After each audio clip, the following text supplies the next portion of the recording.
Ma femme m'a brisé le cœur en me trompant avec un agent de sécurité de son salon de beauté préféré. J'étais prêt à passer à travers les mailles du filet. Je vais tout vous raconter depuis le début. Il était 6 heures du matin. Comme chaque jour, je me levais avant le soleil pour m'accorder 1 heure de silence avant le tumulte quotidien. Ma femme, Élise, dormait encore, paisible, lovée dans notre lit, ses cheveux épars sur l'oreiller. Ce moment m'apportait un certain calme que j'avais fini par apprécier, un instant où j'avais l'impression de m'appartenir complètement. Ce dernier mois, cependant, j'avais remarqué des détails qui perturbaient cette routine. Il s'agissait de choses simples, presque insignifiantes, mais lorsqu'on vit depuis 10 ans avec la même personne, chaque petit changement devient aussi évident qu'une tache sur une chemise blanche. Élise, d'habitude si prévisible dans ses habitudes, rentrait maintenant plus tard qu'à l'accoutumée. Elle s'offrait aussi des escapades imprévues au salon de beauté de notre quartier, parfois 2 ou 3 fois par semaine. Elle justifiait ses visites en m'assurant qu'elle lui procurait une sorte de thérapie personnelle, mais quelque chose en moi n'était pas convaincu. Le salon de beauté en question, Évasion, avait ouvert ses portes quelques mois auparavant, et Élise avait tout de suite été séduite. L'endroit avait la réputation d'offrir un service impeccable, et beaucoup de femmes du quartier y passaient une partie de leur journée. Ce qui était particulier, c'était qu'un agent de sécurité était toujours en poste à l'entrée du salon. Pour être honnête, cela m'avait semblé exagéré, mais Élise m'avait assuré que c'était une pratique courante pour les établissements de standing. Et puis, elle m'avait souvent parlé de cet agent, un certain Malik, avec un sourire un peu trop enthousiaste, ce qui, je l'avoue, m'avait piqué au vif. Au début, je chassais mes doutes. Nous vivions ensemble depuis une décennie, et malgré les hauts et les bas, je n'avais jamais pensé qu'elle serait capable de trahison. Mais au fil des semaines, une idée inquiétante commença à germer. Elle était souvent absente les soirs de semaine sous prétexte de sorties entre amis. Pourtant, lorsqu'elle rentrait, son parfum semblait toujours plus prononcé, comme si elle venait de le renouveler à la dernière minute. Un vendredi soir, alors qu'elle sortait pour une autre de S&S soirée, je me surpris à fouiller dans notre chambre, cherchant une trace, un indice qui pourrait valider mes craintes. J'avais honte de moi-même, mais le doute était devenu si envahissant que je n'arrivais plus à l'ignorer. Je n'ai rien trouvé de concret ce soir-là, mais le sentiment de malaise persista. Quelques jours plus tard, un incident improbable vint me confirmer qu'il se passait quelque chose d'étrange. Ce matin-là, après avoir emmené notre fils à l'école, j'avais décidé de rentrer à la maison un peu plus tôt pour profiter d'un moment de répit avant de commencer ma journée. En passant devant le salon Évasion, j'ai remarqué quelque chose qui m'a glacé sur place. Élise, à l'intérieur, discutant avec cet agent de sécurité. Ils semblaient en pleine conversation, leur sourire et leurs gestes si familiers. Je me suis garé plus loin, hors de vue, et j'ai observé. Ils se parlaient de manière animée, et bien que je ne puisse pas entendre ce qu'ils se disaient, leurs regards et leurs sourires suffisaient à me mettre en alerte. C'était comme si le monde autour de moi se dissolvait, laissant place à une scène de théâtre absurde où je n'étais que spectateur impuissant. Un étrange sentiment d'incrédulité m'envahit. Non, ça ne peut pas être ça. Elle ne ferait jamais ça, pas Élise, me suis-je murmuré, tentant de me convaincre que j'interprétais mal la situation. Je suis resté là, immobile, durant de longues minutes, les yeux rivés sur elle et cet homme. Leur complicité me paraissait presque vulgaire, et une rage sourde commençait à poindre en moi. J'étais prêt à sortir de la voiture et à confronter cet homme, à lui demander ce qu'il pouvait bien trouver à ma femme, mais quelque chose m'a retenu.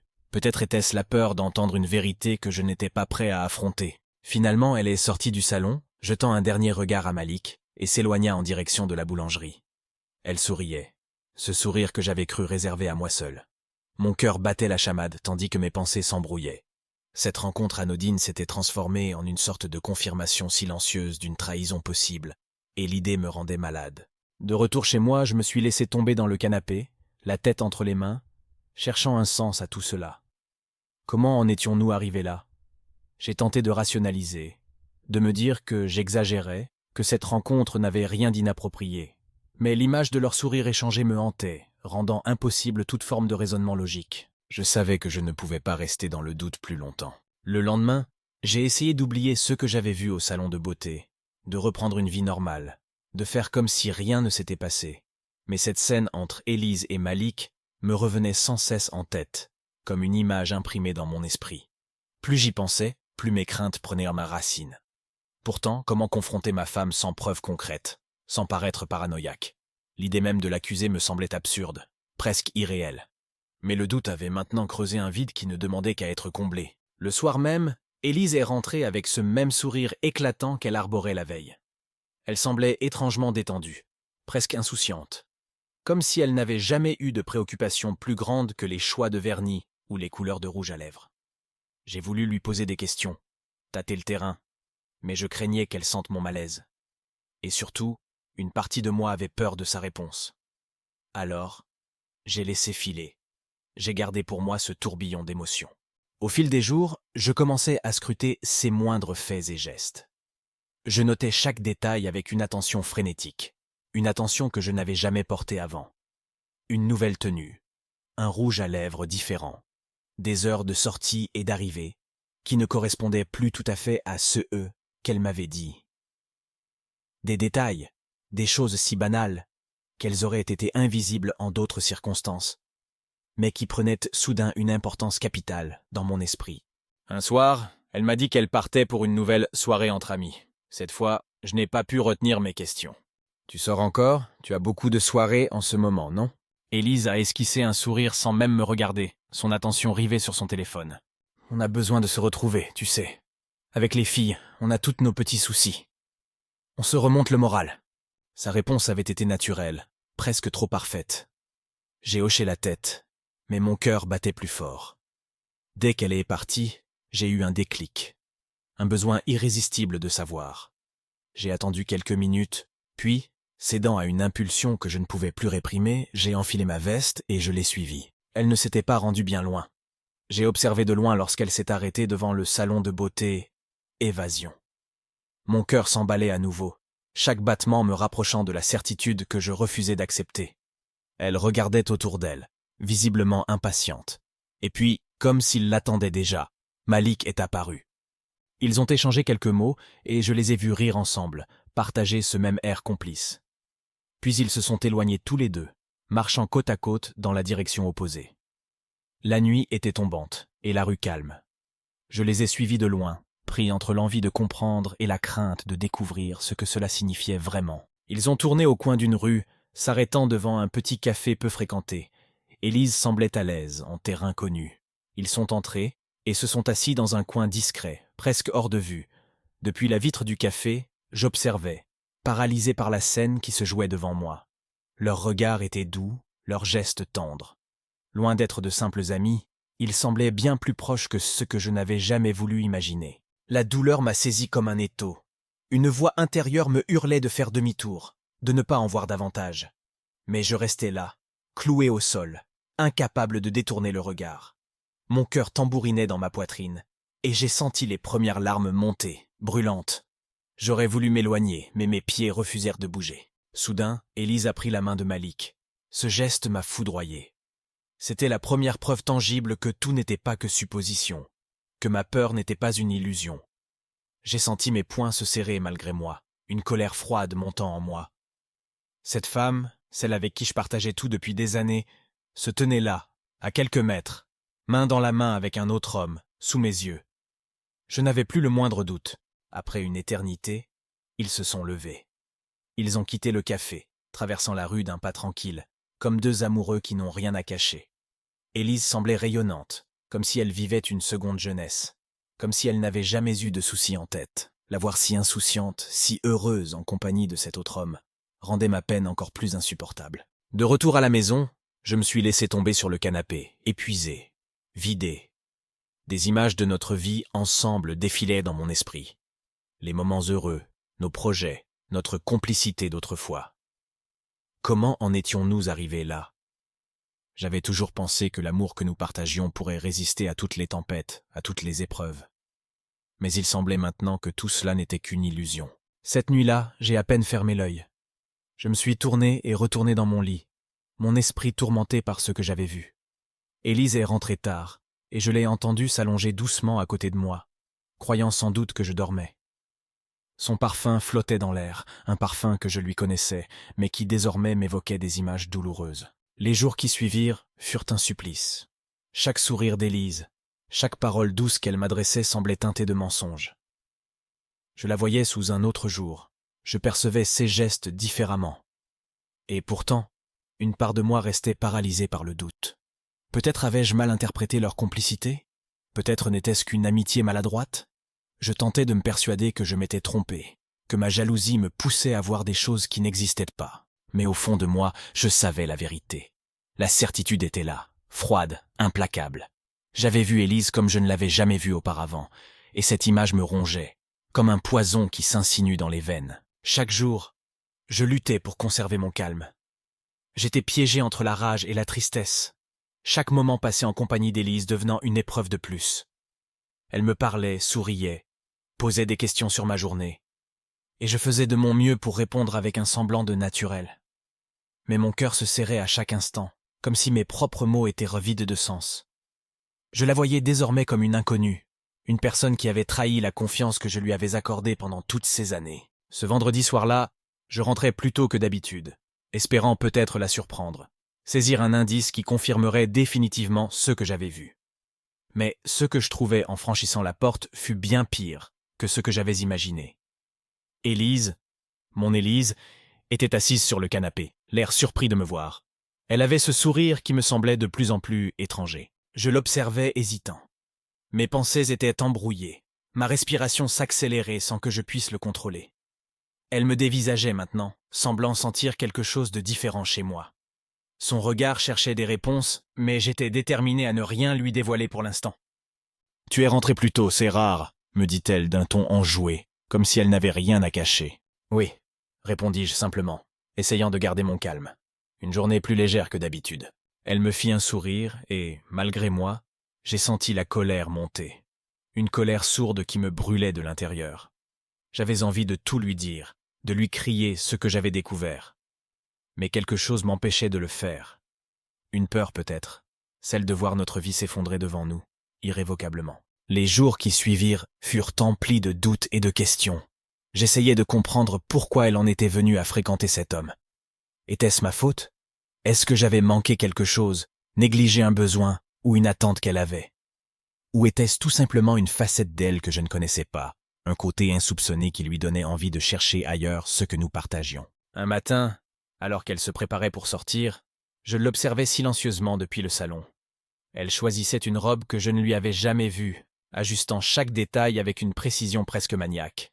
Elle se parfumait, rajustait ses cheveux, s'assurait que tout était parfait. Cette attention soudaine à son apparence m'ébranlait.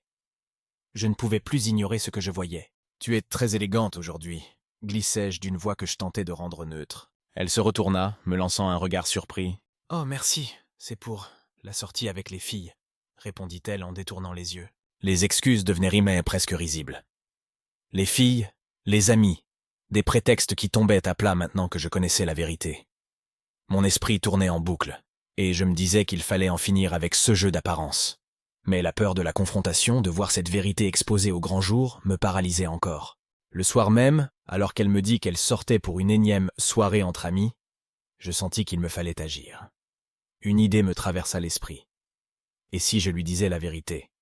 Si je lui montrais que j'avais tout compris, sans phare ni détour? Elle partit à peine 1 heure plus tard, me laissant seul dans cette maison qui résonnait de souvenirs que je ne savais plus comment interpréter.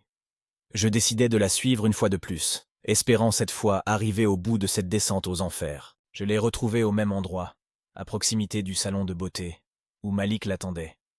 Cette fois-ci, ils ne se sont même pas cachés. Ils ont échangé un baiser, rapide mais tendre, comme deux amants qui se retrouvent après une longue séparation. Je sentis mon cœur se briser à cet instant précis. Toutes mes craintes étaient reconfirmées. Elle n'était plus la femme que je pensais connaître. De retour à la maison, je pris une décision. Je devais lui parler. Il n'était plus question de rester dans le doute, ni de supporter le poids de cette trahison. La confrontation était désormais inévitable. Lorsqu'elle rentra ce soir-là, je l'attendais, assis sur le canapé, dans l'obscurité du salon. Elle entra, son sac à main pendant négligemment sur son épaule, et s'arrêta en me voyant, comme si elle avait senti que quelque chose clochait. « Tu ne dors pas ?» demanda-t-elle, un peu troublée par mon silence. « Non, dis-je calmement, retenant la colère et la tristesse qui menacèrent de prendre le dessus. On doit parler. » Elle posa son sac, me regardant avec une expression de surprise, peut-être d'inquiétude. Le silence pesant s'installa entre nous, et elle finit par s'asseoir en face de moi, attendant sans mot dire. Je sais tout, Élise, lui dis-je, les mots sortant d'un souffle coupé. Je t'ai vu, avec lui. Elle fronça les sourcils, comme si elle ne comprenait pas, mais la rougeur qui montait sur ses joues et ses mains qui se crispaient trahissaient tout. Elle savait exactement de quoi je parlais. Qui? Je ne comprends pas de quoi tu parles, répondit-elle, tentant maladroitement de sauver les apparences. Ne me mens pas, Malik. Je sais que tu le vois en cachette. Je vous ai suivi. Je vous ai vus ensemble dans ce café, et plus encore. Sa réaction fut immédiate. Elle se recroquevilla légèrement, évitant mon regard, comme si les mots que je venais de prononcer la frappèrent de plein fouet. Le silence qui suivit me glaça. Elle cherchait désespérément ses mots. Ses mains tremblaient. Et je réalisais que la vérité était bien plus douloureuse que je n'aurais jamais imaginé. Je ne voulais pas te blesser, murmura-t-elle enfin, sa voix à peine audible. Ce n'est pas ce que tu crois. Pas ce que je crois, dis-je en haussant le ton, incapable de contenir ma colère plus longtemps. Alors explique-moi. Dis-moi ce que c'est exactement. Élise leva enfin les yeux vers moi, ses yeux embués de larmes, et je vis toute la culpabilité, toute la honte qu'elle portait en elle depuis si longtemps. Le silence dans la pièce était devenu insupportable. Le regard d'Élise, qui s'attardait désormais sur le sol, semblait être celui de quelqu'un qui n'avait plus d'échappatoire. Je la voyais lutter contre elle-même, cherchant les mots pour se défendre, pour atténuer l'impact de ce qu'elle m'avait fait. Une part de moi voulait encore lui laisser une chance de s'expliquer, de justifier l'injustifiable. Mais mon cœur, blessé et brisé, savait que rien de ce qu'elle dirait ne pourrait effacer la trahison. Je ne pensais pas que tu l'apprendrais de cette manière, finit-elle par murmurer, sa voix faible, presque brisée. Et de quelle manière pensais-tu que je l'apprendrais, Élise ? Répliquai-je, incapable de masquer l'amertume dans mes mots. Tu pensais que je passerais le reste de ma vie à fermer les yeux, à jouer le rôle du mari aveugle et naïf ? Elle ferma les yeux un instant, inspirant profondément, comme pour rassembler le peu de courage qu'il lui restait. Non, non, bien sûr que non, dit-elle. Je sais que je te dois une explication et je sais que rien de ce que je dirai ne suffira à effacer ce que j'ai fait. Mais je te dois la vérité. Elle s'arrêta, et l'espace d'un instant, je crus qu'elle n'arriverait jamais à formuler ces mots que j'attendais. Ces mots qui allaient probablement détruire ce qui restait de notre relation. Ça a commencé, il y a quelques mois, avoua-t-elle, sa voix à peine audible. Je me sentais seul, Mathieu. Depuis quelque temps, j'avais l'impression que tout ce qui nous unissait s'effritait. Sa déclaration résonna en moi, réveillant des souvenirs de nos dernières années, de ces petits moments de distance que j'avais peut-être ignorés, ou simplement refusé de voir. Mais rien ne justifiait ce qu'elle avait fait. « Seul ?» demandai-je, la colère montant en moi. « Et tu penses que c'était la solution ? Aller voir cet homme ? Un agent de sécurité du salon de beauté ? C'est lui, ta solution ?» Elle secoua la tête, essayant de calmer mes accusations. Ce n'était pas aussi simple.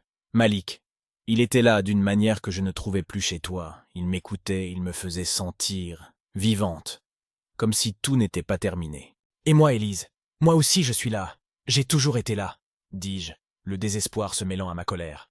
Elle me regarda enfin dans les yeux, et j'ai vu une lueur de tristesse qui m'ébranla. Une part de moi voulait comprendre ce qu'elle ressentait, mais l'autre ne pouvait tout simplement pas excuser cette trahison.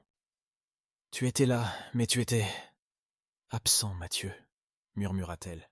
« Toi et moi, on s'est perdus dans la routine. On ne se parlait plus vraiment, on se contentait de coexister. Et je ne sais pas quand c'est arrivé, mais un jour, j'ai eu besoin de quelque chose de différent. » Ce mot était comme un coup de couteau dans ma poitrine. Elle avait mis des mots sur ce qui rongeait notre mariage depuis des années, mais j'avais refusé de le voir. Elle avait cherché ailleurs ce que je n'avais plus su lui offrir, et cette réalisation me plongeait dans une douleur insupportable. Je me levai, incapable de rester assis face à elle, de la regarder sans ressentir cette trahison me brûler de l'intérieur. Elle resta silencieuse, suivant chacun de mes mouvements du regard, comme si elle attendait que je la condamne ou que je lui pardonne. Mais je ne savais plus ce que je devais faire. Alors, c'est comme ça que ça se termine, murmurai-je, presque pour moi-même. Après tout ce qu'on a traversé, tu préfères fuir plutôt que d'essayer de sauver ce qui nous reste ? Non, je ne veux pas que ça se termine comme ça, répondit-elle en se levant à son tour, s'approchant de moi. Je t'aime, Mathieu, mais je ne savais plus comment être la femme que tu attendais. Ces mots résonnaient en moi comme un écho dévastateur. Elle disait m'aimer, mais cet amour n'avait pas suffi pour empêcher sa trahison, pour la détourner de ce chemin de mensonges et de secrets. J'avais envie de crier, de lui dire tout ce que je ressentais, mais les mots restaient coincés dans ma gorge, paralysés par le choc et la déception. Après un long silence, je pris une profonde inspiration. « Et Malik, que représente-t-il pour toi? C'est de l'amour ?» Elle détourna le regard, et je sus, avant même qu'elle ne parle, ce qu'elle allait dire. « Non, Malik, il n'était qu'un moyen de me retrouver, de me sentir vivante. Je sais que c'est égoïste, mais c'est la vérité. Il n'est rien d'autre qu'une erreur qui m'a fait réaliser que j'étais en train de perdre tout ce qui comptait pour moi. Et maintenant, je sais que je veux sauver notre mariage, Mathieu. » Ces paroles auraient pu me rassurer, me donner un peu d'espoir, mais elles me laissaient au contraire un goût amer. Elle avouait que cet homme n'était qu'une parenthèse, une aventure passagère. Et pourtant, le simple fait qu'elle ait eu besoin de lui, qu'elle ait eu besoin d'un autre pour se sentir vivante, me rendait fou de douleur. Je la regardais, en silence. Tout ce que nous avions bâti ensemble semblait s'effriter devant moi, comme un château de sable emporté par les vagues. Comment pourrais-je continuer à aimer cette femme après ce qu'elle m'avait fait? Comment retrouver la confiance que j'avais placée en elle? Cette confiance qu'elle avait piétinée sans un regard en arrière. Finalement, je pris la parole, ma voix teintée d'une froideur que je ne reconnaissais pas moi-même. « Élise, je ne sais pas si je peux te pardonner. Je ne sais même pas si je veux essayer. Ce que tu as fait, ça m'a détruit. » Elle baissa les yeux, et je vis ses épaules s'affaisser sous le poids de mes mots. Elle savait qu'elle m'avait blessé au plus profond de mon être. Et maintenant, elle voyait que la réconciliation n'était plus qu'une illusion lointaine. « Je comprends, » murmura-t-elle, les larmes coulant doucement sur ses joues. « Je comprends, et je suis prête à accepter les conséquences de mes actes. Je ne voulais pas te faire souffrir, mais c'est ce que j'ai fait. » Les mots étaient vides de sens maintenant. Rien de ce qu'elle pourrait dire ou faire ne suffirait à effacer la douleur, ni à combler le gouffre qui s'était creusé entre nous. Après cette confrontation, la maison se transforma en un lieu étrangement silencieux, rempli d'une tension palpable. Les jours qui suivirent furent un long calvaire, un enchaînement de nuits, sans sommeil, où les mêmes questions tournèrent dans mon esprit sans relâche. Est-ce que je pouvais réellement lui pardonner? Est-ce que je devais lui donner une autre chance? Ou était-il préférable pour nous deux que je mette fin à cette relation brisée? Élise essayait d'agir comme si la vie pouvait reprendre son cours, comme si les excuses et les promesses pouvaient réparer le mal qu'elle avait causé. Elle faisait des efforts visibles pour renouer avec moi, essayant de m'impliquer dans des discussions, de m'emmener dans des sorties qui semblaient désormais vides de sens. Elle avait même cessé de se rendre au salon de beauté, évitant Malik et tout ce qui pouvait me rappeler sa trahison. Mais malgré tout, la distance entre nous restait infranchissable.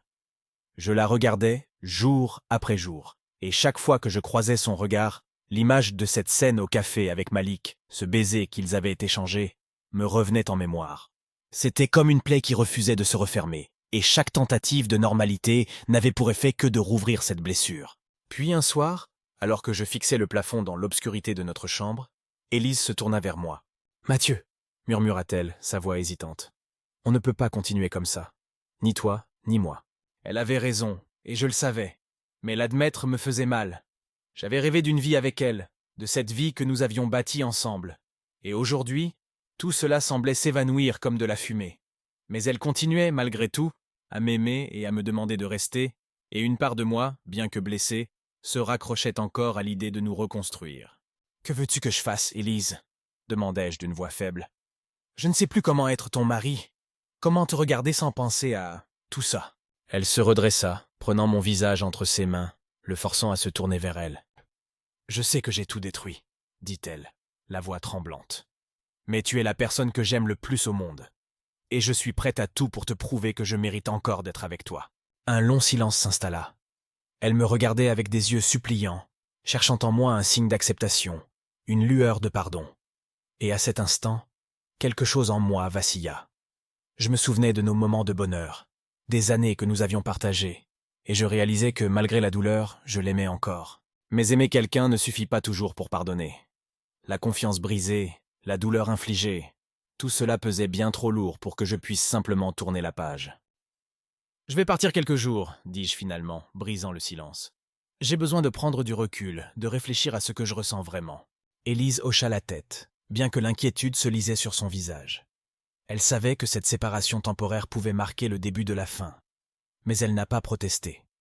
Elle comprenait que j'avais besoin de m'éloigner pour retrouver un semblant de clarté. Les jours qui suivirent furent comme un exil. Je trouvai refuge chez un ami de longue date, quelqu'un qui avait toujours su m'écouter sans jugement. Je passais des heures à lui parler, à lui confier mes doutes et mes angoisses. La douleur que je ressentais m'épuisait, mais elle m'aidait aussi à me reconnecter à ce que je voulais vraiment dans la vie. Petit à petit, j'ai pu examiner notre relation sous un autre angle.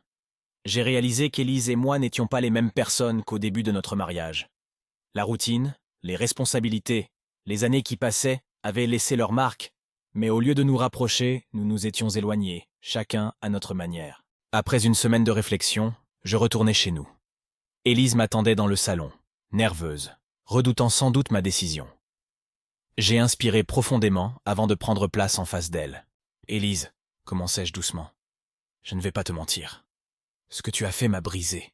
Je ne sais pas si je pourrai jamais oublier cette douleur, mais je veux essayer de nous reconstruire. Pour nous, pour tout ce que nous avons partagé. » Un éclat d'espoir traversa son regard, mais je levai la main pour lui signifier que je n'avais pas terminé. « Cela ne veut pas dire que je te pardonne totalement.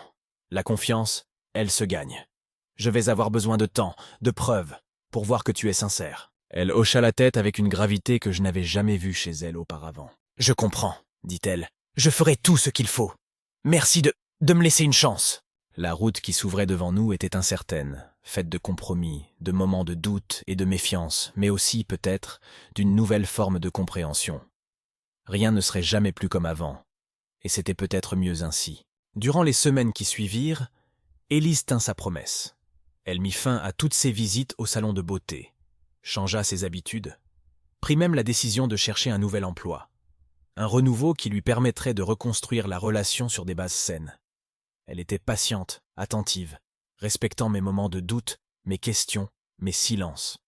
Chaque petit geste comptait, comme une pièce d'un puzzle que nous reconstruisions, avec l'espoir d'en retrouver un jour l'image d'origine. La confiance peu à peu revint, même si elle était fragile, éphémère, et toujours menacée par les souvenirs de cette période sombre. Nous avons appris à nous parler différemment, à exprimer nos ressentis sans craindre le jugement ou l'abandon. La douleur était encore là, mais elle s'effaçait avec le temps, remplacée par une sorte de respect renouvelé. Et finalement, un matin, des mois plus tard, alors que je la regardais préparer le petit déjeuner, je réalisais que je l'aimais encore, peut-être même d'une manière plus profonde qu'auparavant. Ce n'était plus cet amour aveugle et idéaliste de nos débuts, mais un amour conscient, un amour fait de vulnérabilité et de choix. Nous avions traversé une tempête qui aurait pu nous détruire, mais à présent, je sentais que nous pouvions en sortir plus forts. Nous avions changé, c'était inévitable, mais quelque chose de nouveau était né, quelque chose qui méritait d'être exploré. Ce jour-là, alors qu'elle posait une tasse de café devant moi, je lui pris doucement la main. « Merci de t'être battu pour nous, » dis-je, les mots teintés d'une sincérité que je n'avais pas ressentie depuis longtemps. Elle me sourit et dans ce sourire, je vis la promesse d'un nouveau départ. Abonnez-vous à la chaîne et aimez cette histoire si vous l'avez aimée. Activez les notifications pour ne pas manquer les nouvelles histoires. Cliquez sur la liste de lecture à droite pour écouter les histoires précédentes. À bientôt.